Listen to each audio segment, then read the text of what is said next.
하나님 말씀은 사무엘상 17장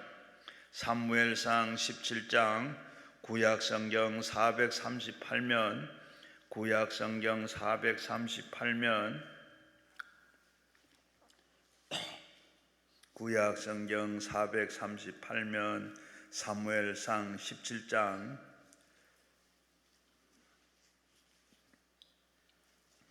사무엘상 17장 45절부터 47절까지 한 목소리로 같이 읽겠습니다. 다윗이 블레셋 사람에게 이르되 너는 칼과 창과 단창으로 내게 나오거니와 나는 만군의 여호와 이름 곧 내게 모욕하는 이스라엘 군대의 하나님의 이름으로 내게 나가노라. 오늘 여호와께서 너를 내 손에 넘기시리니 내가 너를 쳐서 내 목을 베고 블레셋 군대의 시체에 오늘 공중의 새와 땅의 들짐승에게 주어 온 땅으로 이스라엘 하나님 계신 줄을 알게 하겠고 또 여호와의 구원하심이 칼과 창에 있지 아니함을 이 무리에게 알게 하리라. 전쟁은 여호와께 속한 것인즉 그가 너희를 우리의 손에서 넘기시리라. 블레셋 사람이 일어나 다윗에게로 마주 가까이 올 때에 다윗이 블레셋 사람을 향하여 빨리 달리며 손을 주머니에 넣어 돌을 가지고 물매를 던져 블레셋 사람의 이마에 치매 돌이 그의 이마에 박히니 땅에 엎드러지느니라. 아멘. 우리 오전에 이어서 우리 구리 성광교회 김미수 목사님 승리의 비결 오늘 이 말씀 해 주시겠는데 우리 나오셨는데 우리 오른손 들고 할렐루야로 인사하겠습니다. 할렐루야. 할렐루야. 예, 기도드리겠습니다.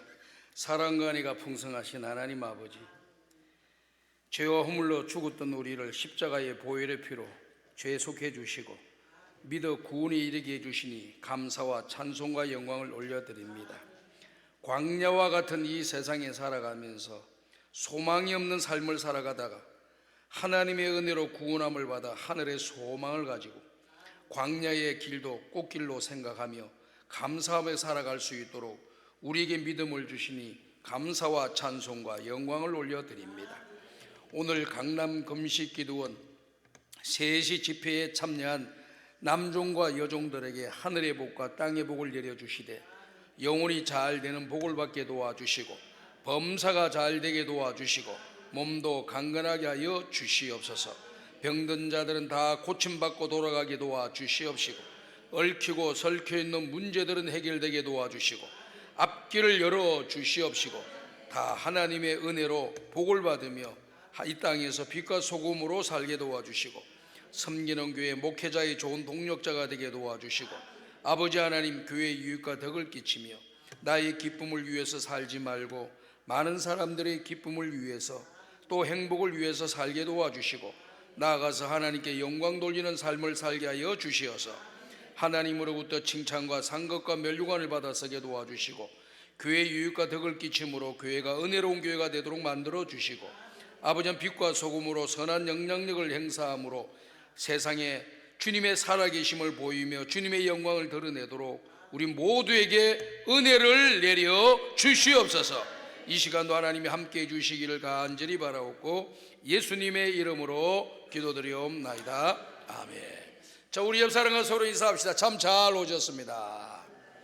세지 집회에 참석하신 우리 모든 성도 여러분들에게 하나님의 은혜와 평강이 함께 하시고 24년도의 마음에 품고 기도하는 모든 기도 하나님께서 다 응답해 주시고 여러분들의 앞길을 열어주시고 오늘 기도원에 올라온 목적대로 병든 자들은 고침받고 얽히고 설켜있는 문제는 해결되고 앞이 캄캄하고 답답하던 길이 뻥 뚫리게 하여 주시고 하나님의 은혜로 마음에 상처 있는 것들 다 치유해 주시고 영육간에 건강해지기를 주님의 이름으로 축복합니다. 성경을 보게 되면은 가장 많이 하나님의 은혜를 받았다고도 할 수 있겠고 또 은혜 받은 것에 대해서 감사하는 사람이 있습니다. 신약 성경에는 사도 바울이 그와 같이 감사와 하나님께서 베풀어 주신 은혜에 대해서 그의 말씀 서신서에 어마어마하게 많이 기록이 되어져 있습니다.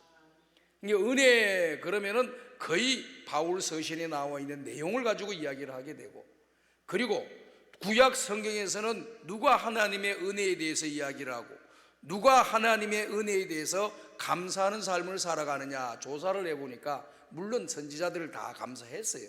그렇지만은 성경에 기록되어 있는 내용을 보면은 가장 많은 감사와 하나님의 은혜에 대해서 이야기를 하는 사람이 누군가? 다윗이라고 하는 사람. 바울은 어떻게 됐습니까? 고린도전서 15장을 보면은요, 고린도전서 15장을 보면 이런 말씀이 기록되어 있습니다. 나의 나된 것은 하나님의 은혜로 된 것이니. 다 같이 한번 따라 합시다. 나의 나된 것은 하나님의 은혜입니다. 다시 말씀을 드려서 오늘 내가 있는 것은 하나님의 은혜입니다.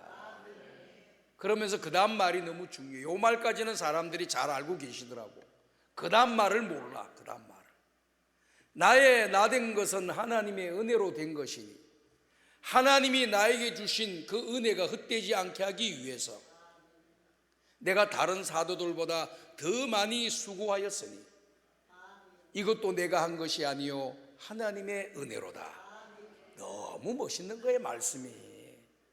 사람들은 뭐 쪼관한가 하면 자기 드러내려고, 자기 알아주기를 바라고, 칭찬해 주기를 바라고, 안 알아주면 다음부터 안 하고, 이렇게 삐지는 사람들이 너무 많아. 뺀질이들이 너무 많아요. 그런데 사도 바울은 하나님의 받은 은혜를 기억하면서 받은 은혜가 너무 크기 때문에 이대로 있을 수가 없다. 받은 은혜 너무나도 귀하기 때문에, 너무나도 큰 은혜이기 때문에 내가 다른 사람들보다 더 열심히 해야 되겠다. 나는 죄인 중에 개수로 구원받은 사람이기 때문에 내가 더 열심히 은혜에 대해서 보답하며 살면서 복음을 전하고 믿음의 길을 걸어가야만이 만분의 일이라도 은혜를 보답하며 살아가는 그러한 사람이 되지 않을까 생각을 해가지고 다른 사도들보다 더 많이 복음 전하고 더 많이 수고하고 더 많이 핍박받고 더 많이 복음을 많이 전거해서 더 많은 사람들을 구원하고 더 많은 교회를 세우는 역사가 일어난 줄로 믿습니다. 받은 은혜가 크기 때문에 그렇다는 거예요. 그러면 구약 성경을 보게 되면은 다윗이 그런 사람이 됐다고 하잖아요. 성경에 보면은 이렇게 이야기합니다. 여호와께서 내게 베풀어 주신 은혜가 너무 크다. 그러니까 이 다윗은 큰 은혜를 받았어요. 선물을 큰 은혜를 받았어요. 그리고 은혜 받고 입 싹 닦는 게 아니라 그 은혜 받은 것에 대해서 깊이 생각을 해보니까 여호와께서 내게 은혜를 베풀어 주셨는데 내가 무엇으로 그 은혜를 내가 보답하며 내 남은 인생을 살아가야 될까? 이것이 다윗의 숙제였습니다. 질문이었습니다. 받은 은혜가 많이 받았는데, 은혜를 많이 받았는데 내가 어떻게 해야지 이 은혜를 내가 보답하며 남은 인생 살아갈 것인가 하는 자기 자신을 향한 질문, 그리고 하나님을 향한 생각 깊이 하다 보니까 이렇게 이야기했습니다. 내가 구원을 받은 그 하나님으로 인하여 감사제를 하나 앞에 올려드리겠다. 감사제를 드리고 구원의 뿔을 높이 들고 여호와 하나님을 찬송하며 그 여호와의 이름을 높이리로다. 이렇게 이야기했어요. 은혜 받았다고 하면은 은혜를 받은 것에 대한 반응이 있어야 되는 거예요. 반응. 제가 며칠 전에 신방을 갔어요. 신방을 갔더니요, 그 집에서 이야기하는데 제가 깜짝 놀랐습니다. 무슨 말씀을 하면 이런 말씀을 하더구만요. 저는 결혼하기 전에, 여자분입니다. 저는 결혼하기 전에 무슨 일을 했느냐면은 상하수도와 관계되는 그런 일을 했습니다. 그런 회사를 다녔습니다. 그러더라고. 그러면서 이런 생각을 하는 거예요. 목사님, 물이 내려오면은 물이 잘 빠져야 되잖아요. 근데 물이 내려왔는데 물이 빠지지 않으면 어떻게 될까요? 아파트에 사는데 물은 막 잡고 놓는데 물이 빠져나갈 길이 없어. 그러면 물 쓴 것이 어떻게 됩니까? 집안을 차고 넘쳐서 모든 사람들을 힘들게 만들고 또 어렵게 만들고 나아가서는 그 일로 인하여서 불행이 찾아올 수가 불행이 찾아오지 않겠습니까? 그러니까 물이 잘 나와야 되고, 그리고 잘 빠져들어가야 되고, 물이 잘 나와야 되고, 물이 잘 들어가고 빠져나가야 됩니다.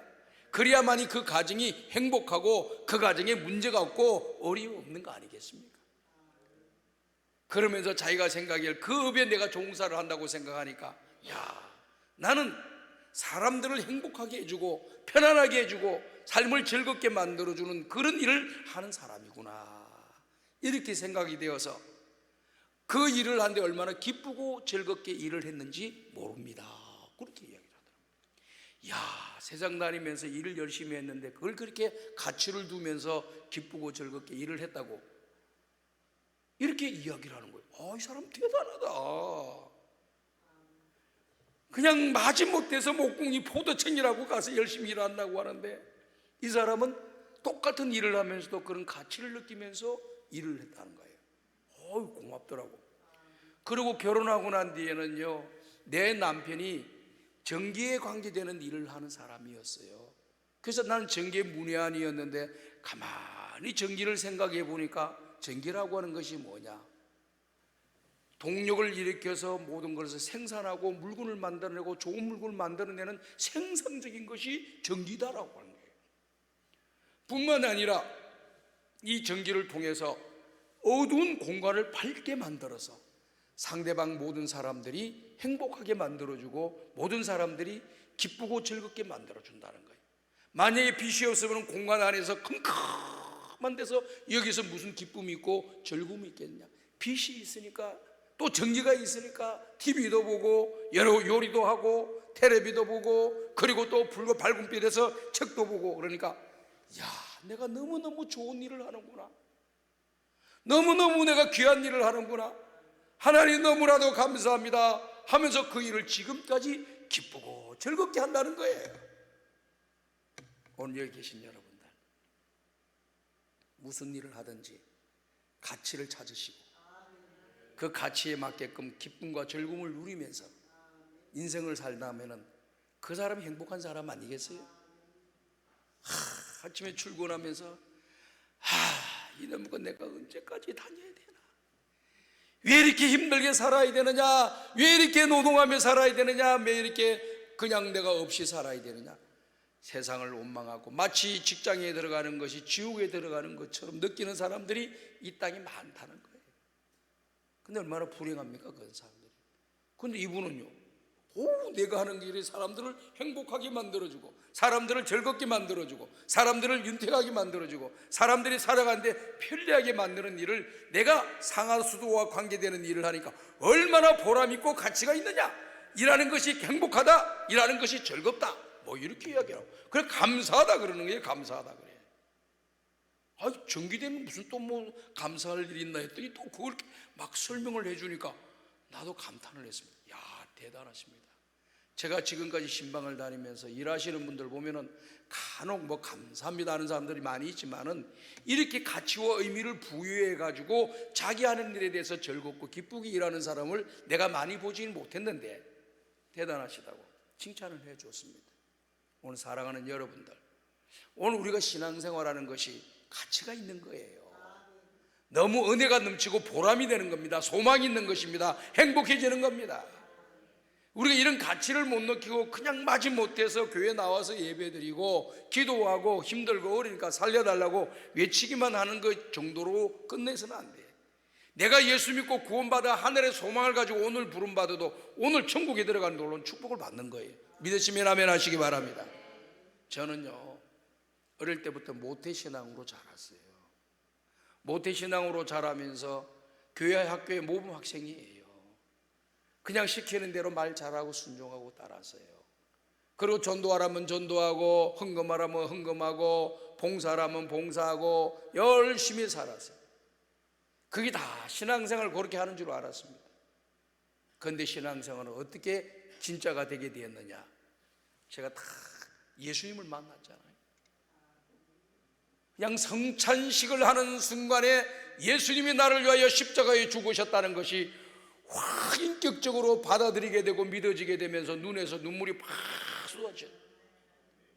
그리고 내가 그렇게 모범적으로 신앙생활하고 부모님 말씀대로 순종 잘하고 다른 사람들에게 죄 지은 것이 없는데 그 은혜를 잊고 예수님의 십자가의 은혜를 체험하고 성찬의 포도주와 떡을 먹는 순간 내가 죄인 중에 개수구나, 고백했던 다윗의 고백이 바로 내 고백이구나, 이걸 느껴지게 되면서 죄가 없다고 생각했던 내가 죄를 보기 시작하게 되고 죄가 얼마나 많은 존재인가를 깨닫게 되면서 눈물로 오래 기도하면서 밤새도록 회개하고 또 콧물 흘리고, 콧물 흘리면서 눈물 흘리면서 회개하고 찬송 부르고 기도하고 밤을 새고 그 다음날도 똑같이 하고 그 다음날도 1년 내내 그렇게 했어요. 1년 내내. 얼마나 은혜가 많이 되는지요. 이 정도 하면 죄가 없겠지. 근데도 또 죄가 딱 나와도 죄가 계속 나와. 한도 끝도 없어. 이야, 내가 이렇게 죄 많이 지은 죄인 정도가 아니라 죄인 중에 개수구나. 사도 바울이 고백했던 그 고백이 내 고백이라고 하는 것을, 내가 해야 될 고백이라는 것을 그때야 깨닫게 되었습니다. 오늘 사랑하는 여러분, 오늘 우리들은요, 이 땅에 사는 동안 우리가 죄인이라는 걸 항상 알아야 돼요. 그리고 예수 그리스도의 십자가의 은혜로 의인된 자라고 하는 이 두 가지의 내용을 항상 생각하셔야 됩니다. 죄인의 모습을 바라보면서, 우리 주님의 십자가를 바라보면서 내가 지난날에 지었던 모든 죄를 다 회개하고 통해 잡아가고 주님이 이 죄를 용서해 주시고 새 사람이 되게 하여 주시옵소서. 그리고 구원을 주신 그 하나님의 은혜를 생각하며 내 남은 인생 하나님 앞에 받은 이 은혜 보답하며 살아야 되겠습니다. 이런 믿음의 각오와 결심을 가지고 신앙의 길을 걸어가면서 주의 일을 할 때 기쁨으로, 즐거움으로, 감사함으로, 자원함으로 하시는 여러분들이 되셔서 남은 인생의 주님 앞에 믿음의 길을 걸어가는 것이 기쁘고 즐겁고 행복하고 소망이 넘치고 감사가 넘치는 기적들이 일어나기를 주의 이름으로 축복합니다. 이 가치와 의미를 더 느끼라는 거예요. 내가 구원받고 하나님의 자녀가 됐다는 것에 대해서 내 힘으로 된 것이 아니라 하나님의 은혜로 된 것이기 때문에 더 마음속에 감사하며 기뻐하며 살아가는 여러분들 되시기를 주님의 이름으로 축복합니다. 이 감사에 대해서요, 이렇게 생각을 하면은 탈무드에 보면 이런 내용이 나옵니다. 감사를 모르는 자에게 하나님께서 벌을 내린다는 법을 만들지 않은 것은 감사하지 않는 자에게는 이미 불행이라는 벌을 내렸기 때문이다. 가장 행복한 사람은 있는 것에 대하여 감사하고 만족할 줄 아는 사람이다. 그렇습니다, 여러분. 사람이 부자가 되는 거는요, 돈이 많이 들어와서 부자가 또 될 수 있어요. 근데 돈이 적게 들어오더라도요, 규모 있게 전략하면서 가장 필요한 것 하면서 전략하면서 돈을 모으게 되면은 시간이 지나면 그 사람이 부자가 되는 거예요. 근데 왜 돈이 적게 들어오는데도 부자가 못 되느냐? 남들이 많이 쓰는 걸 따라가려고 하다 보니까 돈이 항상 모자라요. 남 바라보지 말고 나에게 주어진 것이 있는데 이것을 통해서 꼭 필요한 것만 쓰고 나머지는 저축하고 모아두어서 또 다른 일을 하고 또 다른 일을 하고 또 다른 계획을 세워서 나가게 되면은 부자가 되는 역사가 일어납니다. 남을 비교하지 말고, 남 여행 간다고 나도 가야지, 남들 명품 산다고 나도 명품 사야지. 돈 언제 뭡니까? 늘 돈 없이 빚만 지고 그냥 허덕거리며 살아가는 사람이 될 거예요. 그렇기 때문에 자기 형편에 맞춰서 꼭 필요한 것을, 남들이 무슨 병품을 입든지 해외여행을 가든지 상관없이 내 처지와 형편에 맞는 지출을 하면서, 들어온 금액에 대한 지출을 하면서 일부를 떼어서 항상 궁핍해지지 않도록 지혜를 모으는 것이 지혜로운 사람의 모습이라고 하는 것을 여러분이 믿으시기를 바라요. 저희 교회도요, 참 이렇게 회사의 회장님이라든지 사장님 11조를 많이 내시는 분들이 그렇게 없어요. 몇 명 안 돼요. 저희 교인들이 한 2,500명 정도 나와요, 주일 출석 인원이. 그러면은 그게 돈도 많이 내시고 헌금도 많이 하시는 분들 많이 나올 테예요.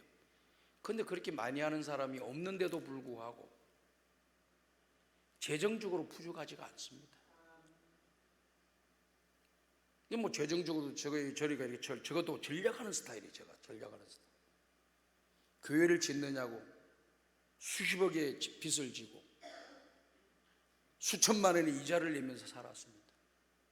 너무너무 성도들이 내신 헌금이 귀한데 이것이 생산적인 일로 가지 아니하고 이자로 나간다고 하니까 너무 마음이 아프더라고요. 하루는 우리 장로님들을 다 불러 모아놓고, 장로님들, 우리 교회가 이렇게 빚이 많이 있는데 지출 규모는 날로 날로 더 받아가려고 그러고 더 많은 양을 요청하고 이렇게 하면은 우리 교회는 빚 가운데서 살게 되고 빚쟁이 교회가 되고 가난한 교회가 됩니다. 그렇기 때문에 각 위원회에서 가지고 있는 예산의 80%만 쓰세요. 20%는 무조건 남겨서 연말에 건축비로 올려 빚을 갚는 일에 최우선 일을 합시다.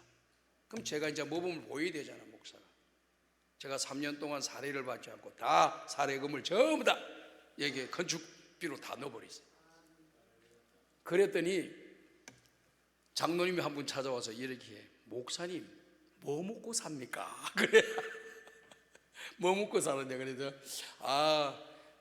그 교회에서 또 목사 활동하라고 또 이렇게 책정된 금이 그 활동하고 거기서 다 삽니다. 그랬더니 그러시면 안 된다고. 아무리 교회 아끼고 형편이 그렇게 한다 하더라도 그렇게 하시면 안 되고, 그러면 목사님이 세우셨던 그런 금액은 딱 일정 금액 될 때까지 하신다고 하니까 하시고, 교회에서는 활동비를 좀 더 올려드릴 테니까 그걸로 생활을 좀 하십시오. 아주 그냥 또 장로님이 지혜롭게 또 말씀을 해주셔가지고 은혜롭게 잘 지나갔습니다. 이게 전략하는 스타일이거든요. 그러다 보니까 교회를 완공하고 난 뒤에 수십억의 빚을 다 갚게 되었습니다. 다 갚았어요. 장로님들도 다 협력을 해주셔가지고 100원이 나가야 될 것가 있으면 80원만 나가도록 노력을 하고 애를 쓰고 나머지 20만 원은 다 모아가지고 다 각 부서 위원회 다 모아가지고 나니까 뭐 1년에 몇 억씩을 갚았게 되더라고요. 얼마나 감사합니다. 그리고 또 그걸 계속 했더니 뭐 교회에서 예산이 나중에는 수십억의 돈이 모이더라고. 또 그 패턴을 한 10년 15년을 계속 갔더니, 그래도 요즘 와서 목사님이라네, 장로님들이 이제 빚도 갚고 그랬으니까 조금 여유 있게 해주시면 안 되겠습니까? 아니 지금 있는 것 가지고 잘 하시면 되지 뭘 그렇게 하시면, 교회가 자산이 있고 또 여력이 있으면은 나중에 교회를 다시 리모델링을 한다든지 교회에 필요한 그러한 사택을 구입을 한다든지 하면 돈이 거기에 만 원, 2만 원짜리입니까? 수억씩 들어가고 수십억, 10억씩, 20억씩 들어가는 일이기 때문에 그냥 기다리세요. 그래서 또 장로님들이 협조를 해주니까 또 다 되는 거예요. 여러분들이 앞으로 교회에서 봉사할 때라도 내가 봉사의 부장이 되면 어떻게 하면 내가 로비를 잘해가지고 예산을 많이 따와가지고 우리 부수의 예산을 넉넉하게 풀 것인가, 자기의 능력으로 믿고 그렇게 행동하는 사람들도 있어요. 여러분 절대 그러지 마세요. 자기의 주어진 금액만 가지고 하시되 내 것을 희생할 줄 알아야 돼. 모든 걸 다 교회 이름으로 교회 돈으로 모든 걸 하다 보니까 날마다 돈이 모자라는 건 날마다. 왜 자기의 주머니는 풀지 않아요? 자기의 주문을 열어야 돼요. 그러니까 한 사람이 문을 여니까 그 다음 사람 또 열고 그 다음 사람 여니까 먹는 비용으로, 회의 비용으로 나가는 돈이 없어져. 그러면 돈이 막 모이는 거, 막 모여. 과거에는 어떤 사람들 보면은 뭔가 막 교사들 막 30명 되면은 식사를 팍팍 사, 맛있는 거를. 그래서 맨 처음에 저는 자기 돈으로 사는 줄 알았어. 나중에 보니까 교회 그 부수에 매여 있는 그냥 그 돈으로 쓰더라고. 그런데 자기가 내는 것처럼 하더라고. 이거 안 됩니다. 본인이 내셔야 됩니다. 교회 돈을 쓰지 마시고 본인이 쓰시라고. 그때 부장이 한번 딱 내. 그러니까 뭐 부감이 한번 내고 또 총무가 한번 내고 뭐 이러면서 온 교사들이 한 바퀴 삥 돌아가니까 1년 내내 먹는 거로 나가는 돈이 한 푼도 없게 되더라고. 그러니까 그 돈 다 모으니까 그렇게 빨리 빚을 갚게 되는 역사가 일어났죠. 교회가 알아서 갚으라고 자기는 있는 돈이라도 빨리 로비를 잘해가지고 예산을 따가지고 내가 이렇게 능력 있는 사람이라고 해가지고 교사들에게나 부서위원들한테 막 풀어주는 거, 이거 안 좋은 거예요. 여기 계신 분들 그런 분들 아무도 없으리라고 믿겠지만 그런 거 하지 마세요. 뭐 자기 힘이 있다고 뭐 재정부장이나 담임 목사님한테 찾아가서 꼭 더 예산을 늘려달라고 막 요청을 해가지고, 또 담임 목사는 또 약하잖아요. 강하나 약한 자가 담임 목사님. 그렇게 요청을 하는 것도 안 들어줄 수 없으니까 들어주니까, 봐라 내가 가가지고 예산 10%더 따왔다, 그 소리 뻥뻥 치고. 그거 좋은 거 아닙니다 여러분. 내 것을 풀어야 돼. 그럴 때 기적이 일어나는 겁니다. 그래서 항상 하나님 앞에 나아가면서 감사하면서 살아가야죠. 오늘 내가 부수를 맡은 것도 감사, 일하게 된 것도 감사, 모든 것이 감사라고 하는 것을 여러분들이 믿으시기를 주님의 이름으로 축복합니다. 자 보세요. 요즘 보니까 물건을 사니까 포인트 카드라고 하는 것이 있더라고. 자 여러분, 포인트 카드 한 번이라도 써본 사람 손 한번 들어봐. 이게 많이 들기는 드는데 아직까지 포인트 카드가 뭔지를 모르시는 분도 계시네. 카드를 쓰면은 포인트가 올라가. 물건을 사면은 카드로 결제를 하면은 어디 포인트가 딱딱딱 올라가 가지고 일정 양이 되면은 거기서 연락이 옵니다. 이 정도 포인트가 쌓여 있으니까 이런 선물을 드릴 수 있으니 원하는 선물을 고르시면 보내드리겠습니다. 그러면 어떨 때 보면은 무슨 뭐 과일도 한 박스 보내주시고 뭐 이거 여러 가지가 있더라고요. 근데 오늘 내가 포인트를 쌓았다고 해서 내일 당장 선물 주는 법은 없더라고요. 제가 거기서 깨달은 것이 있습니다. 오늘 저와 여러분이 기도를 하더라도 오늘 기도했으니까 오늘 기도 응답 받기를 우리는 다 바라고 있어요. 그러나 기도도 포인트처럼 쌓여야 돼. 일정 쌓여야만이 그때 응답 역사가 일어날 줄로 믿습니다. 감사도 쌓이고 쌓여야만이 어느 날 딱 되면은 감사의 능력이 나타나는 것입니다. 우리가 선행을 하고 수고를 하고 희생을 하고 헌신을 하더라도 한 번 했다고 떠들면 안 돼. 떠들면 순간, 나를 자랑하는 순간 다 날아가 버려. 다 날아가 버려. 없어. 공론탑이 무너지는 거예요. 입을 딱 다물어야 돼. 좋은 일을 하고 선한 일을 하고 아름다운 일을 했으면 입을 딱 다물어. 입을 다무는 사람은 하나님이 나를 갚아주실 줄로 알고 생각하는 사람이야. 입을 여는 사람은 하나님은 생각 안 하고 사람들이 나를 어떻게 알아줄까 해가지고 자꾸 입을 열어. 이 은혜가 안 되는 거예요. 오늘 강남 금식기도 오신 여러분들, 교회에서 수고 많이 하고 봉사 많이 하고 좋은 일 많이 하던 입을 딱 다무세요. 아멘을 좀 안 하시네. 앞으로 여러분이 신앙생활하고 좋은 일 많이 하고 봉사 많이 하더라도 입을 딱 다무세요. 좋은 일이 일어날 줄로 믿습니다. 남들이 이야기하는 것은 괜찮아요. 내 입으로 자꾸 이야기하지 마. 그 안 알아줬다고 해서 너무 섭섭하게 생각하지 마세요. 하나님이 알아주시면 족한 걸로 여기는 믿음을 가지시기를 주의 이름으로 축복합니다. 주님이 알아주시면 되는 거 아닙니까? 사람이 알아줘도 주님이 안 알아주면 아무것도 아닌 거예요. 그렇기 때문에 항상 하나님이 알아주실 줄로 믿고 하나님 기뻐하는 일, 선한 일을 꾸준하게 하세요. 어떤 사람은 하다가 안 알아주니까 안 해버려. 봉사도 안 해버려. 이러니까 하나님 축복의 문이 열리려고 하다가 그냥 다 닫아버리는 거야. 기다리셔야 돼요. 신앙생활은 인내와 절제입니다. 인내가 있어야지 응답을 받습니다. 절제해야만 하나님의 복을 받고 성숙해지는 것입니다. 인내도 없고 절제도 없이 뭘 받겠어요? 그러니 우리 믿음이 더욱더 강해지기 위해서라도 신앙의 길을 잘 걸어가기 위해서 늘 감사의 포인트를 많이 쌓으시고 기도의 포인트를 많이 쌓으시고 봉사의 포인트를 많이 쌓으시고 선한 일의 포인트를 많이 쌓으셔서 우리 주님으로부터 칭찬받고 멸류관 받아서는 주의 종들이 되시기를 주님의 이름으로 축복합니다. 오늘 말씀 우리가 읽은 내용을 보십시오. 다윗이라고 하는 인물이 나오잖아요. 다윗은요, 이 골리앗을 물리친 것으로 인해서 우리가 잘 알고 있는 그런 내용입니다. 다윗은 어떻게 해서 소년이라고 기록이 되어 있는데 다시 말씀을 군대에 들어갈 만한 나이가 안 된다, 그 뜻입니다. 그 우리 대한민국 군대에 들어가려면 20살이 돼야 돼요. 성년이 돼야만이 군대 갈 수 있습니다. 15살짜리가 군대 못 가요. 가고 싶어도 못 가는 겁니다. 그러니까 그도 나이가 정해져 있기 때문에 이 다윗이 군대를 가지 않고 그 형님들만 군대 가 있는 거예요.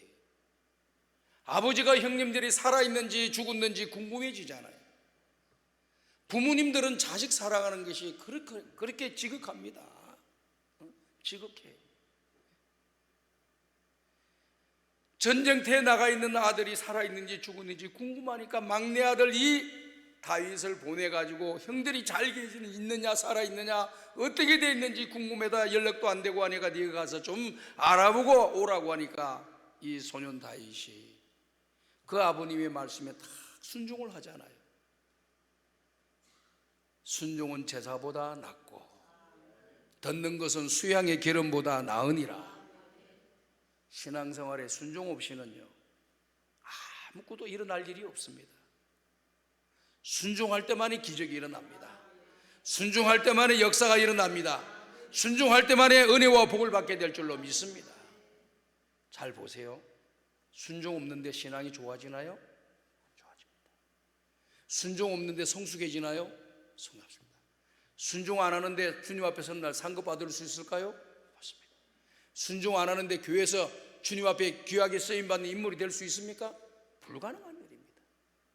그러니까 순종이라고 한다는 여러분의 신앙의 척도를 가름하는 그런 기준이 되는 거예요. 오늘 강남 금식기도인 3시 집회 오신 여러분들은 주님 부르시는 그날까지 나는 순종하고 살겠다, 이 각오만 가지게 되면 기적이 일어날 줄로 믿습니다. 놀라운 일이 일어날 줄로 믿습니다.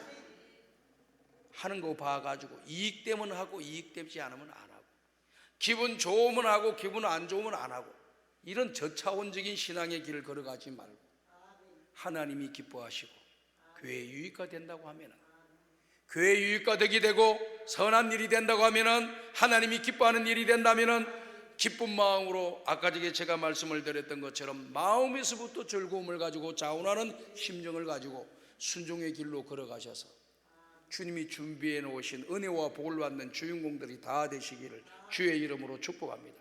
다윗은 어릴 때부터 순종을 잘했어요. 그리고 커서도 순종을 잘했습니다.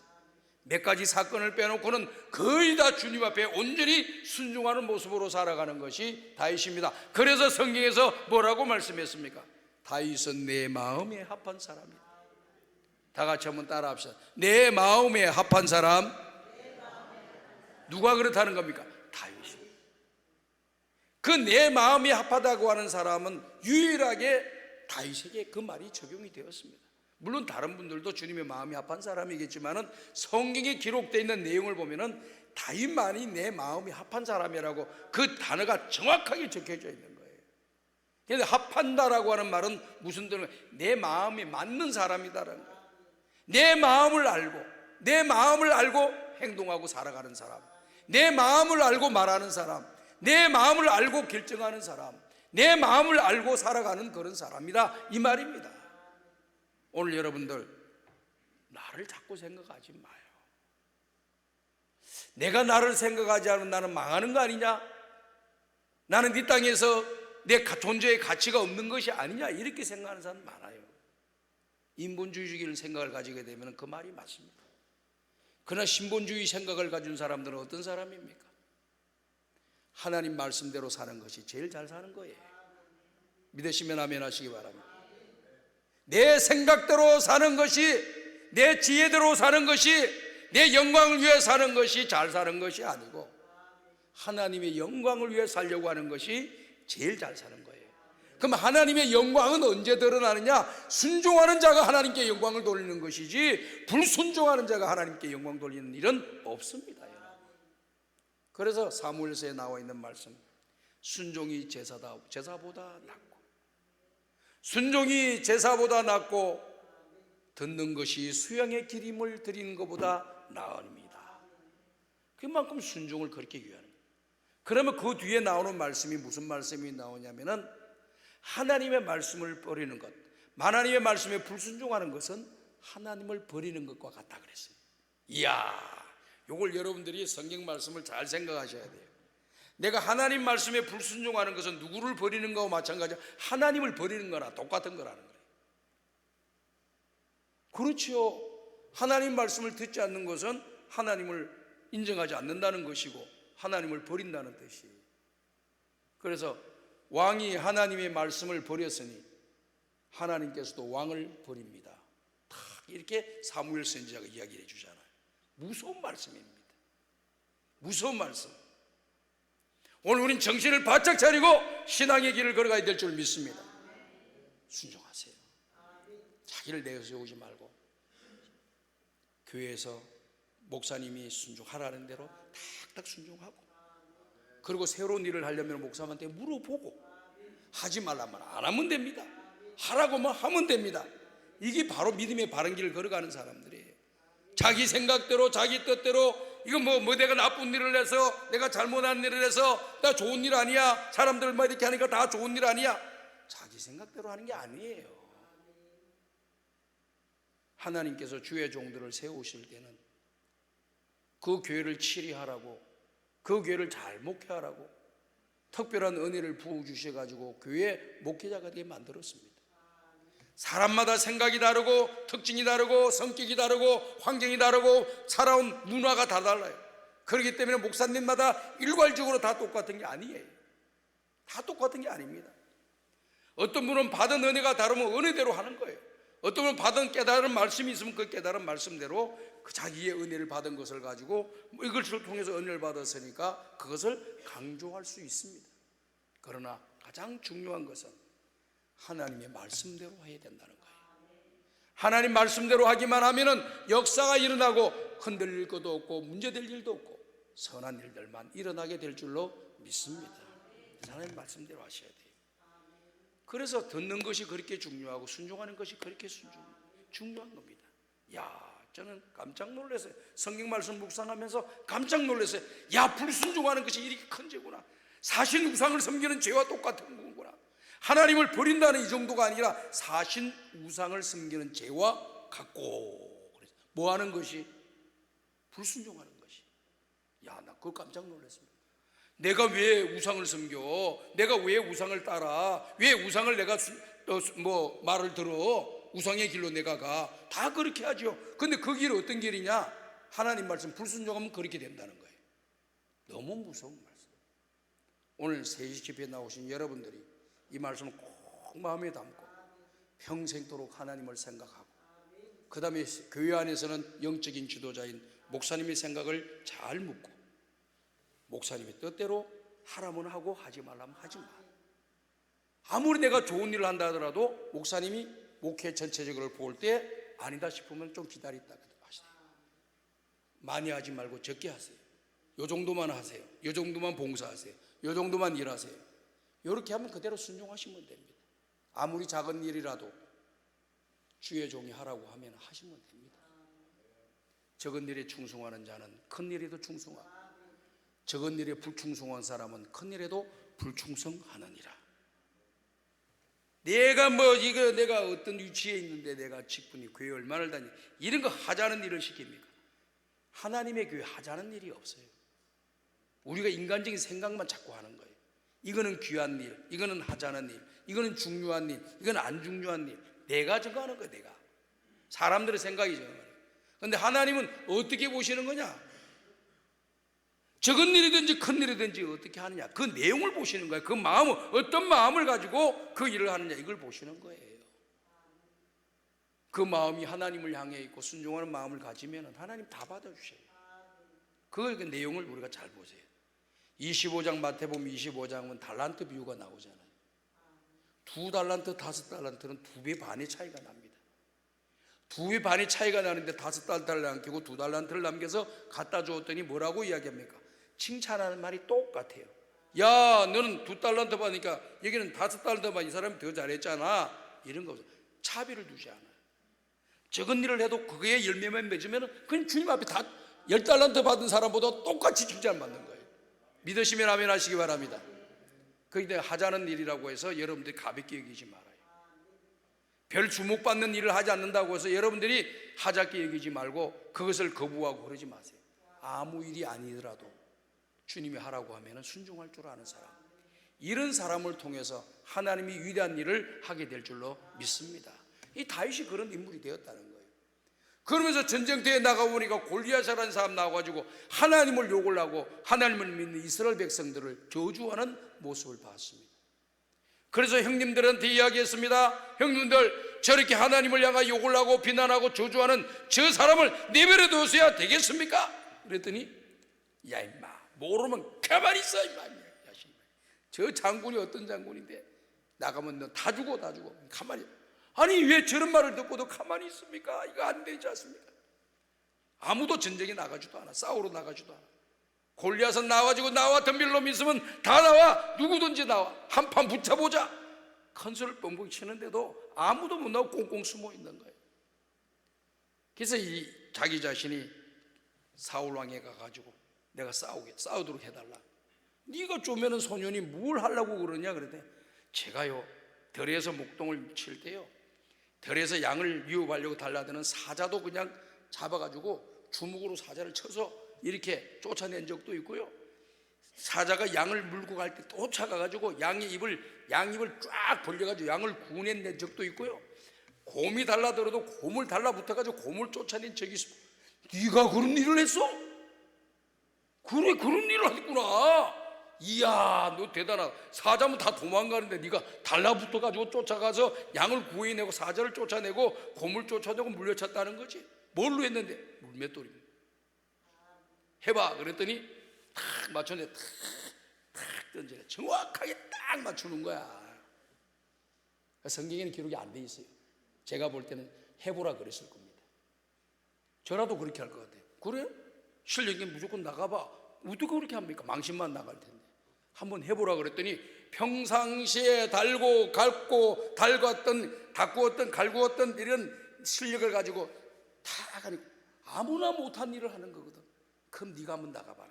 내가 갑옷도 주고 칼도 주고 투구도 주고 다 줄 테니까. 안 맞아. 다 내려놓고 목동 칠 때 그 모습 그대로 물맷돌하고 돌자육돌 5개 딱 주머니 속에 집어넣어가지고 착착 나가잖아요. 그러니까 다윗은요 골리앗을 본 것이 아니라 하나님을 봤다는 거예요. 오늘 사랑하는 여러분, 문제를 바라보지 말고 문제 위에 역사하시는 하나님을 바라보시기를 주의 이름으로 축복합니다. 하나님을 볼 줄 알아야 돼요. 믿는 사람은 하나님을 봐야 사는 거예요. 문제만 바라보면 걱정이 되고, 문제만 바라보면 염려가 되고, 문제만 바라보면 눈물이 나고, 문제만 바라보면 나약해지고 여기 소침해지고 그래요. 문제 위에서 역사하실 키를 갖고 계시는 우리 하나님을 바라보는 여러분들이 되셔서 이 악한 영과의 싸움에서 이 세상에서 어떤 일들을 한다 할지라도 승리하는 여러분들이 다 되시기를 주님의 이름으로 축복합니다. 악한 영이 아무리 세다 하더라도 우리 하나님 더 세시오.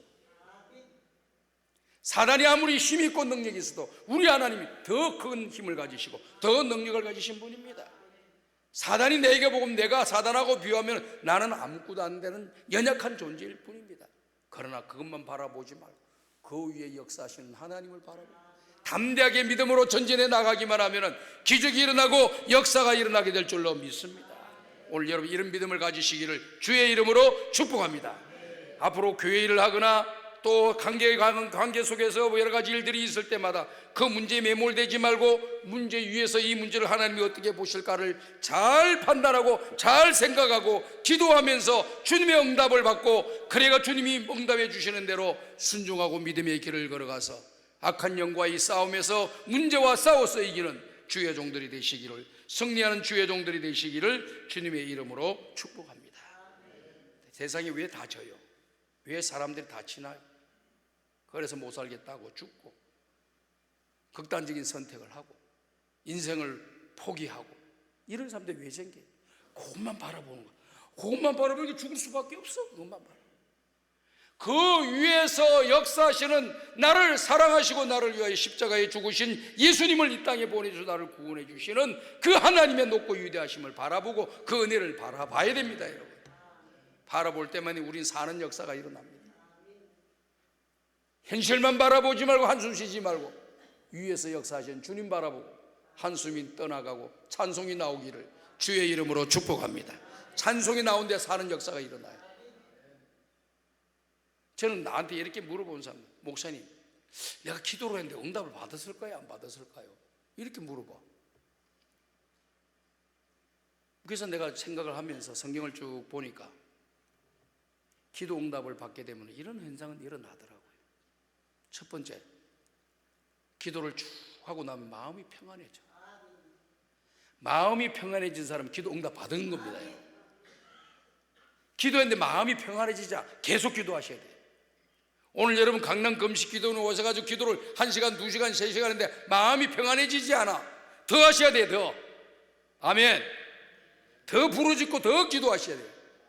그럼 어느 순간 내 마음이 평안해지는 시간이 올 겁니다. 그때 하나님이 응답하셨구나, 여러분 믿으시면 돼요. 그리고 하나 더 점검할 것, 요거 2가지가 동시에 돼야 됩니다. 하나는 뭐냐? 내 입에서 감사가 나와. 감사가 나와. 지금 어려운 환경 가운데, 문제 가운데 있어서 주 앞에 나와서 부르짖고 기도하는데 마음이 늘 불안하고 답답했던 내 마음이 평안해지고, 감사가 하나도 입에서 나오지 않던 사람 내 입에서 감사가 나오기 시작하면 이 사람은 응답받아야 돼. 기적이 일어난다. 오늘 여러분 강남 금식 기도 나와서 기도하시면서 마음이 평안해지고 내 입에서 감사합니다, 감사합니다, 감사합니다, 감사합니다 나오기만 하면 기적이 일어날 줄 믿습니다. 이건 내가 볼 땐 100%라고 말을 드리지는 못하지만 거의 성경에 기록되어 있는 응답의 역사에 근접해 있다. 저는 이렇게 말씀드리고 싶습니다. 그래서 이런 2가지, 내 마음이 기도를 했더니 평안해지더라. 문제가 산더미처럼 쌓여있는데 내 마음이 평안해지더라. 기도 응답 받은 거예요. 그리고 그런 문제가 해결되지도 않은 상황인데도 내 마음속에 감사가, 주여 감사합니다, 감사합니다, 감사합니다 나온다. 내가 성경에 100% 그렇게 기록이 안 돼 있지만은 이 사람은 다 응답을 받는 기적이 일어날 거라고 저는 믿어요. 성경에 그렇게 돼 있으니까. 야, 이런 것도 내가 잘 안 알려주는데 오늘따라 이게 자꾸 생각이 나는, 이런 말 하려고 나온 것도 아니에요 내가. 근데 오늘 하나님이 이 말을 들어야 되실 분이 계신 것 같아요. 누군가 들어야 될 것 같아요. 그래서 자기를 깨우치고 내 마음이 평안해 올 때까지 더 기도해야 되겠구나, 내 입에서 감사가 나올 때까지 계속 기도해야 되겠구나, 그런 필요한 사람이 있는 것 같습니다. 하나님이 일하시는 걸 절로 믿습니다.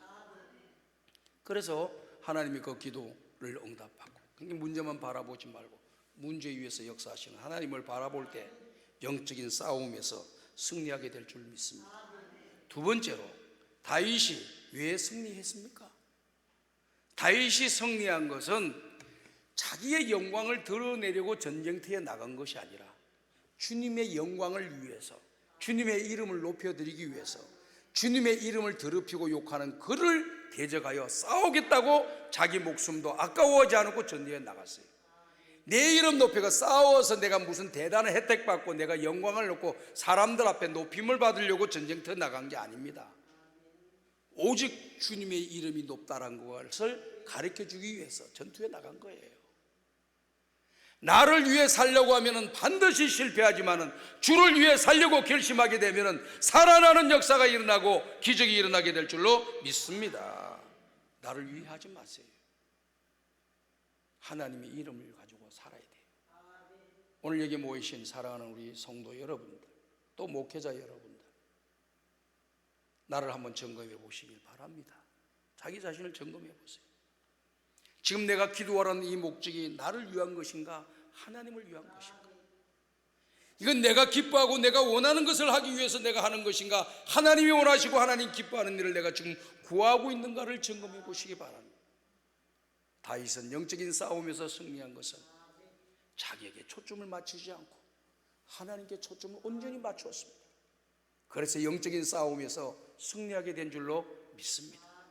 오늘 여기 계신 모든 분들이 기도하실 때 그 기도 제목에 대하여 꼼꼼하게 묵상하고 기도하시는 여러분들이 되셔서 문제만 바라보지 말고 문제에 계신 하나님을 바라보고, 모든 원하고 구하는 것이 나를 위한 것인가, 정말 하나님을 위하신 것인가를 정확하게 살펴보고 하나님의 영광을 위해서 하는 것이라고 하면 계속 기도하셔서 주님의 응답을 받고 기적이 일어나기를 주님의 이름으로 축복합니다. 주기철 목사님 우리가 잘 알고 있어요. 주기철 목사님이 순교하시잖아요. 소위 말해서 일제를 대항해서 신사참배에 거부하고 신앙을 지키기 위해서 열심히 투쟁하면서 살아왔습니다. 그게 결국 죽게 되는 거잖아요. 그랬더니요, 많은 사람들이 주기철은 애국자다, 애국자다, 우리 대한민국을 앞장서서 일제를 대항해서 싸운 그런 사람이라고 막 사람들이 추앙을 했다고 합니다. 그럴 때 주기철 목사님 사모님이 뭐라고 이야기를 했냐면 이런 이야기를 했다고 합니다. 우리 주기철 목사님은 애국을 하기 위해서 싸우다가 죽은 것이 아니고 하나님의 영광 위해서 싸다가 죽으신 분입니다. 그렇기 때문에 애국자로 죽은 것이 아니라 하나님의 영광의 이름을 높여드리기 위해서 순교하신 분이라고 하는 것을 꼭 기억해 주시기 바랍니다. 이렇게 이야기했다는 거예요. 얼마나 아름다워요. 다른 사람들 엉뚱한 걸 가지고 높여주니까 그냥 기분이 좋아 가만히 있는 거, 그게 바른 게 아니에요, 여러분. 본인이 하나님의 영광 위에 살려고 마음을 먹었다고 하면은 그 영광이 이루어지는 것으로 인해서 기뻐하고 즐거워야 돼요. 그럴 때 우리가 사는 역사가 일어나고 기적이 일어나고 막혔던 우리의 문이 뚫리는 역사가 일어나고 하늘의 문이 열리는 역사가 일어나게 될 줄로 믿습니다. 마지막 말씀입니다. 마지막 말씀은요, 다윗은 늘 하나님이 함께 하심을 믿었습니다. 만군의 주 여호와 하나님께서 오늘 나와 함께 하실 것이다. 여러분, 신앙생활은요, 하나님이 나와 함께 하신다는 믿음이 있어야 됩니다. 어떤 상황 가운데 속에서 하나님은 나와 함께 하신다. 어떤 좋은 일이라도 하나님이 함께 하신다. 어떤 약한 일에도 하나님이 함께 하신다. 어떤 불행한 가운데 속에서도 하나님은 나와 함께 하신다는 것을 여러분들이 믿으시기를 바랍니다. 이걸 믿으셔야 돼요.